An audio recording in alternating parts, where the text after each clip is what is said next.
পল্লী গ্রাম অঞ্চলে যারা বেড়ে উঠেছেন তারা এই বিষয়টি একটু ভালো জানবেন। সেটা হচ্ছে যে আমরা এই গত কয়েক দশক পূর্বে আমরা যে জিনিসটা একটু বেশি দেখতাম সেটা হচ্ছে যে যে সন্ধ্যা হলে স্কুল পড়ুয়া ছেলেমেয়েরা হেরিকেল বাতি অথবা কুপি বাতি ধরিয়ে তারা হচ্ছে গুনগুনিয়ে পড়ালেখা করতো, অর্থাৎ পড়তে বসতো।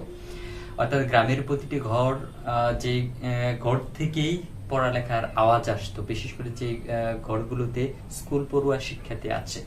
যখন গ্রামের কোনো মুরব্বী বা কোনো পথচারী ওই রাস্তা দিয়ে হেঁটে যাচ্ছে, তবে বাড়ির পাশ থেকে, রাস্তার পাশেই তো বাড়ি থাকে, ওই বাড়ি থেকে গুনগুনিয়ে আসলে পড়ার আওয়াজ আসতো। এ থেকে বোঝা যেত যে এই বাড়িতে একজন ছাত্র আছে। কিন্তু এখন 2026, 2025 এবং সামনে 2027-28 আসছে, এই যে এখন অত্যাধুনিক সময় আসছে, সেই অত্যাধুনিক সময়গুলোতে এখন হচ্ছে গ্রাম, পল্লী এলাকা, এমনকি শহর অঞ্চল, এমনকি কোথাও এই ধরনের হচ্ছে পড়ার গুনগুন আওয়াজটা শোনা যায় না।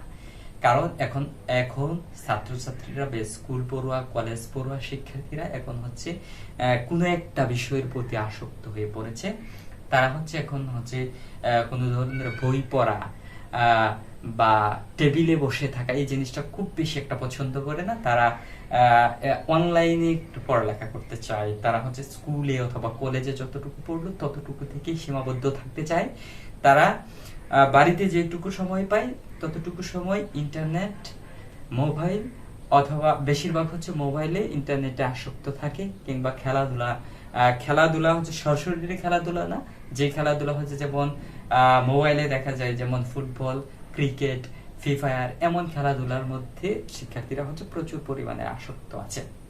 তবে এই যে ভবিষ্যতে যে সময়গুলো গিয়েছে, যে সময়গুলো হচ্ছে সন্ধ্যা হলে পরেই যে কুপি বাতি ধরিয়ে বা হেরিকেল বাতি ধরিয়ে শিক্ষার্থীরা হচ্ছে গুনগুন গুনগুন গুনগুন আওয়াজ করে তার যে বাড়ির কাজ, সেই বাড়ির কাজটা সে পড়ে যাইতো, শেষ করে তারপরের দিন সে স্কুলে যাইতো।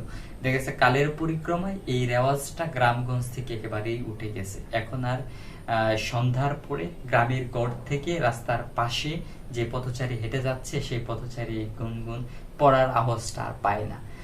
দেখা গেছে যে বেশিরভাগ তরুণরা রাস্তার পাশে 5-7 জন একসাথে হয়ে গল্প করছে, আড্ডা দিচ্ছে, অথবা তারা হচ্ছে মোবাইলে ইন্টারনেট দেখছে, ফেসবুক চালাচ্ছে, অথবা গেম খেলছে, লুডো খেলছে, অথবা কোনো ধরনের খেলা দেখছে। অর্থাৎ কোনো কিছুর মধ্যে তারা আসক্ত হয়ে পড়ে আছে। অর্থাৎ যে বইমুখী যে প্রজন্ম, সেই প্রজন্ম আমরা একেবারে হারানোর পথেই।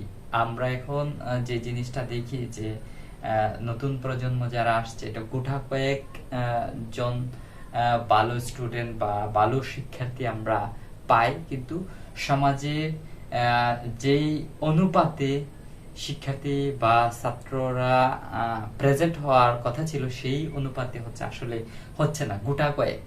কিন্তু বেশিরভাগই দেখা যায় যে বিভিন্নভাবে তারা কোনো না কোনো কিছুর প্রতি আসক্ত হয়ে পড়ছে। এটা আমাদের সমাজের জন্য, আমাদের বাংলাদেশের জন্য এটা একটা অশনি সংকেত হিসেবেই আমরা মনে করতে পারি। আজকে আমি এখান থেকে, যারা এই মুহূর্তে দেখছেন, আমি বলবো যে আপনার ছোট ভাই, ছোট বোন, অথবা আপনার ছেলে, আপনার মেয়ে যেই আছে, তাদেরকে দয়া করে, যে এখন স্মার্টফোন এবং ইন্টারনেট আসছে, সেই ইন্টারনেট এবং স্মার্টফোন থেকে যতটুকু সম্ভব দূরে রাখবেন, এবং যতটুকু সম্ভব সবচেয়ে বেশি বেশি তাদেরকে বইমুখী, টেবিলমুখী করার চেষ্টা করবেন। তবে আমরা একটা সুন্দর প্রজন্ম আসবে, যেই প্রজন্ম একটা সুন্দর বাংলাদেশ বিনির্মাণ করতে পারবে। ধন্যবাদ, ভালো থাকুন, আসসালামু আলাইকুম। ভালো রাখুন প্রিয় মাতৃভূমিকে, ভালো রাখুন আপনার পরিবার পরিজন।